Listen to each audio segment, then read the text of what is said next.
ओम शांति।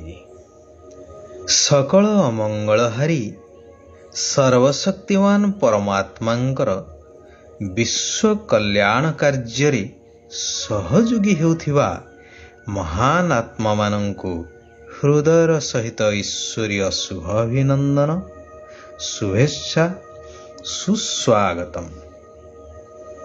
कथारे अछि सेवा कार्पण्य भक्ति बळे किबा असाध्य मोहितले। भागवतर एही महान उक्तिटिकु आमे भक्तिर सहकारे पढ़ुछे शुणुछे शुणौछे मध्य। हेले वास्तव रे एही उक्ति को जदि युक्तियुक्त भावरे बुझी आम जीवन रे प्रतिफलित करिथान्ते तेबे आज समाजर अवस्था एभली स्तर रे आसी पहुंची न थांता। वर्तमानर वस्तुवादी मनुष्य सबु करुछि किंतु स्वार्थ बा कामना रखी करुछि। जेतेबेले निस्वार्थपर भावरे हृदयर सहित एवं सकारात्मक चिंतन रे कराजिब तेबे संसारर कौनसी भी कार्य असाध्य रहिबा नाही। यार अनेक दृष्टांत बा उदाहरण आम सामनारे रहिछे। यार अनेक कहानी मध्य आमे पढ़िछे एवं सुनिछे मध्य। तेबे एबे मध्य वास्तविक भावरे अनेक स्थल रे यार उदाहरण देखिबाकू मिले। आंतरिकतार सहित सेवा करिबा भक्ति करिबा एहा आध्यात्मिक दृष्टिकोणरू जेतिकी महत्व रखी थाए वैज्ञानिक दृष्टिकोणरू मध्य सेतिकी महत्व रखे। कारण आमे जानिछे कि पॉजिटिविटी सकारात्मकता बा दैवी चिंतन द्वारा शक्ति मिली थाए। नकारात्मक बा आसुरी चिंतन ही शक्ति क्षय करे थाए। वैज्ञानिक दृष्टिकोण देखिले कहा जाए every action there is an equal and opposite reaction. एथिर स्पष्ट हुए कि आध्यात्मिक एवं विज्ञान परस्पर सहित संपर्क रखिछन्ति बा एमाने दुही अंगांगी भावे जड़ित। कौनसी शास्त्रगत बा आध्यात्मिक कथा वस्तु हेउ सेथिरे वैज्ञानिक सम्मत कारण रही थाए एवं नहिछि मध्य निश्चिंत भावरे। जदि आमे एहाकु अनुशीलन करिबा तेबे आहार सत्य सत्य आमे जानी परिबा। तेबे एहार यथार्थता को वास्तविकता को बुझी कार्य रे लगेइबा पई ना आम पाखरे समय अछि ना से भली आग्रह रहिछि। केवल जहा परंपरार द्वाही देई करि चलिछे बा मानि चलिछे। सेथिपाई भगवान गीतार महावाक्य अनुसारे जहाँ रही यदा यदा हि धर्मस्य ग्लानिर्भवति भारत सृष्टिर एई घड़ी संधि मुहूर्त अर्थात कलिजुगर अंत एवं सत्यर आरंभ एई मध्यवर्ती समय जहाकु संगम युग बोली कहा जाए बा मिलनर समय बोली कहा जाए। जेउ समय रे कि सारा कल्प बा सत्य तृतीया द्वापर कली समस्त युग पाई भाग्य निर्धारित ही थाए। सेई समय रे ही भाग्य विधाता परमात्मा आसी थांती मनुष्य समाज को जो माने कि संपूर्ण रूपे आत्मविस्मृत ही जाइछन्ति सेमानंकु आत्मस्मृति प्रदान पूर्वक सत्य ज्ञान एवं भविष्य दैवी राजपदर प्राप्त पाई सहज राजयोगर शिक्षा प्रदान करुछन्ति।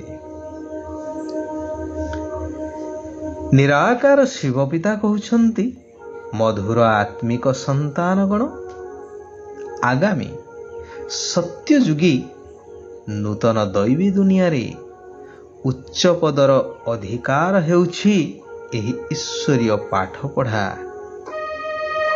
ତେଣୁ ମୁଁ ଏବେ ଯାହା ପଢ଼ଉଛି ତାହା ନିଜେ ପଢ଼ିବା ସହିତ ଅନ୍ୟମାନଙ୍କୁ ମଧ୍ୟ ପଢ଼େଇ ଚାଲ। ପ୍ରତ୍ୟେକଙ୍କୁ ନିରାକାର ପିତାଙ୍କର ପରିଚୟ ପ୍ରଦାନ କରିବା ଦରକାର। ଏହା ହିଁ ହେବ ବାସ୍ତବିକ ସେବା। ଏହି ସେବା କିଛି ବି ପାଇବାର ଇଚ୍ଛା ଠାରୁ ଉର୍ଦ୍ଧ୍ୱରେ ରହି କରିବା ଦରକାର। କାହାରିଠାରୁ ପଇସା ଆଦି ନେବାର ଇଚ୍ଛା ରଖିବା ଉଚିତ ନୁହେଁ। ଜ୍ଞାନ ଦାନ ମହାପୁଣ୍ୟ।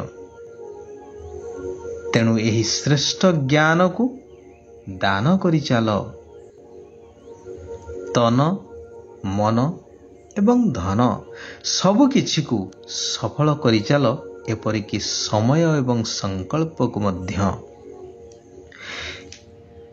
ଏହି ଈଶ୍ୱରୀୟ ସେବା କାର୍ଯ୍ୟରେ ଏହାକୁ ଲଗେଇ ଚାଲ।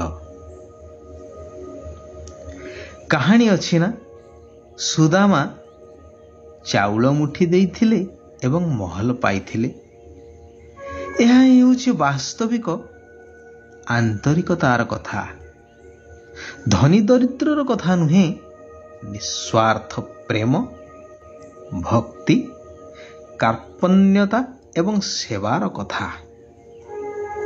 ଏହି ସମୟରେ ନିଜର ଆତ୍ମିକ ସ୍ଥିତିକୁ ପକ୍କା କରିବା ପାଇଁ ଏଭଳି ଅଭ୍ୟାସ ହେଉ, ଯେପରି ଚାଲିବା, ବୁଲିବା ବା କାର୍ଯ୍ୟ କରିବା ଆଦି ସମୟରେ, ଅର୍ଥାତ୍ ନିରନ୍ତର ବୁଦ୍ଧିର ଯୋଗ ଏକ ନିରାକାର ପରମାତ୍ମାଙ୍କ ସହିତ ଲାଗି ରହୁ।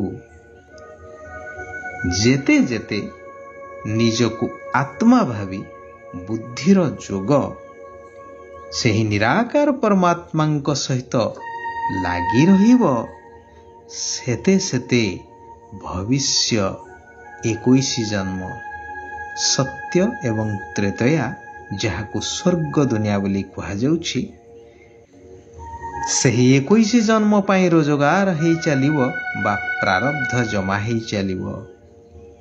ଏହି ରୋଜଗାର ପୁଣି ବିନା ପରିଶ୍ରମରେ, ବିନା ଧନ ଖର୍ଚ୍ଚରେ। ତେଣୁ ଏହାକୁ ରାତ୍ରି ଉଜାଗର ରହି କରିବା ଦରକାର। କିଭଳି ବି ପରିସ୍ଥିତି ହେଇଯାଉ, କେବେ ହେଲେ ଏହି ପାଠ ପଢ଼ାକୁ ଛାଡ଼ିବା ଉଚିତ ନୁହେଁ। ଭଗବାନ ବରଦାନ ଦେଉଛନ୍ତି, ଅଳ୍ପ ଦିନର ସଂସ୍କାର ଗୁଡ଼ିକୁ ନିଜର ଅନାଦି ସଂସ୍କାର ଦ୍ୱାରା ପରିବର୍ତ୍ତନ କରୁଥିବା ବରଦାନୀ ମହାଦାନୀ ହୁଅ। ମୋର ଯେଉଁ ସଂସ୍କାର ଅଛି, ଏହି ମୋରକୁ ହଟେଇ ବା ଏଭଳି ମୋରକୁ ଛାଡ଼ି ମୋର ଯାହା ଆଦି ବା ଅନାଦି ସଂସ୍କାର, ଦୈବୀ ସଂସ୍କାର, ତାକୁ ଜାଗ୍ରତ କରାଇବା ଦରକାର। ପରିସ୍ଥିତି ରୂପୀ ପାହାଡ଼କୁ ଉଡ଼ିବାର କଳାର ପୁରୁଷାର୍ଥ ଦ୍ୱାରା ଅତିକ୍ରମ କରିଯିବା ହିଁ ଉଡ଼ନ୍ତା ଯୋଗୀ ହେବା। ଯେଭଳି ପକ୍ଷୀଟିଏ ଉଡ଼ି ଚାଲେ ତାର ଡେଣା ସାହାଯ୍ୟରେ, ସେହିଭଳି ଜ୍ଞାନ ଏବଂ ଯୋଗ, ଏହି ଉଭୟ ଡେଣାରେ ପରିସ୍ଥିତି ରୂପୀ ପାହାଡ଼କୁ ଅତିକ୍ରମ କରିଯିବା ହିଁ ବାସ୍ତବରେ ଉଡ଼ନ୍ତା ଯୋଗୀ ହେବା। ଆଚ୍ଛା, ଆଜି ପାଇଁ ଏଇଠାରେ ଆମେମାନେ ବିରାମ ନେବା। ଆସନ୍ତାକାଲି ପୁନଃ ସେହି କଲ୍ୟାଣକାରୀ ପରମାତ୍ମା ପିତାଙ୍କର ଆଉ କିଛି ନିରାକାରୀ ଆତ୍ମିକ ଜ୍ଞାନକୁ ଶୁଣିବା, ଆଲୋଚନା କରିବା, ନିଜ ଜୀବନରେ ଧାରଣ କରିବା, ନିଜକୁ ପରିବର୍ତ୍ତନ କରିବା ସହିତ ସାରା ବିଶ୍ୱକୁ ପରିବର୍ତ୍ତନ କରିବାର ମହାନ କାର୍ଯ୍ୟ କରିଚାଲିବା।